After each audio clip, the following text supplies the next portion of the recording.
Evening স্ন্যাক্সের জন্য আমার everyday craving হয়। আর আজকে আমি ঘরে থাকা সামান্য কিছু ইনগ্রিডিয়েন্ট দিয়ে এত মজার একটা ইভিনিং স্ন্যাক্স বানিয়েছি, সো এটাই আপনাদের সাথে আজকে শেয়ার করবো। আসসালামু আলাইকুম এভরিওয়ান, আজকে বানাবো শ্রিম্প ক্রসেন্ট স্যান্ডউইচ। প্রথমে একটা প্যানের মধ্যে বাটার দিয়ে দিব চপড গার্লিক, আর দিয়ে দিব পরিষ্কার করে রাখা শ্রিম্প। সবকিছু একটু ভালো করে নেড়ে চেড়ে এখানে আমি অ্যাড করবো half teaspoon black pepper, half teaspoon paprika powder, half টিস্পুনের মতো আমি চিলি ফ্লেক্স অ্যাড করবো। আর সবকিছু এখন ভালোভাবে নেড়ে চেড়ে নিব। পরিমাণ মতো একটু লবণ দিব, খুবই অল্প একটু লবণ দিব।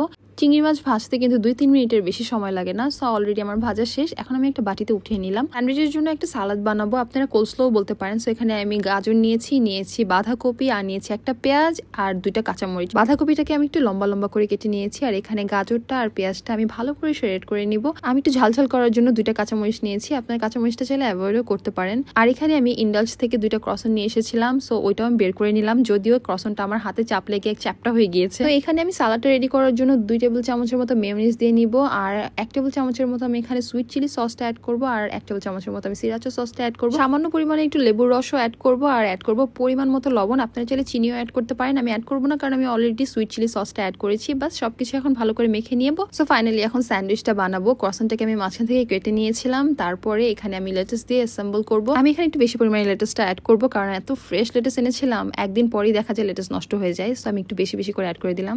আর বানিয়ে রাখা স্যালাডটাও এখানে দিয়ে দিলাম, তারপরে ভেজে রাখা চিংড়ি মাছটাকে আমি এখন সুন্দর করে এখানে দিয়ে দিব। বাই দ্য ওয়ে, আপনারা কিন্তু এখানে এই স্যালাডটা বানানোর সময় মেয়োনিজের জায়গায় আপনারা ইয়োগার্ট অ্যাড করতে পারেন, তাহলে কিন্তু স্যান্ডউইচটা আরো বেশি হেলদি হয়ে যায়। আমার হাতের কাছে ইয়োগার্ট ছিল না, তার জন্য আমি জাস্ট মেয়োনিজটাই অ্যাড করেছিলাম। But back of the mind কিন্তু আমার ছিল যে আমি সাওয়ার যে ইয়োগার্টটা ওইটা অ্যাড করব। বেসিক্যালি আমার ঘরে যা ছিল আমি তা দিয়েই বানিয়েছি। আমার ঘরে চিজও ছিল না, সো আমি চিজ অ্যাড করিনি। আর অলওয়েজ যা হয় আর কি, কোনো না কোনো কিছু বাদ পড়ে যায়। এখানে আমি এত সুন্দর করে বড় বড় করে টমেটো কাট করে রেখেছিলাম, ওটা আমি দিতে ভুলে গিয়েছি। চোখের সামনে পড়েছিল, তাও ভুলে গিয়েছি। তারপরেও কিন্তু এটা দেখতে এত সুন্দর হয়েছে, কোনো পশ ফাস্টফুডের থেকে কিন্তু এটা কম হয়নি। সো আই হোপ আপনাদের কাছে এই ভিডিওটা ভালো লেগেছে। So it's all for now, see in the next video. Bye, thanks for watching.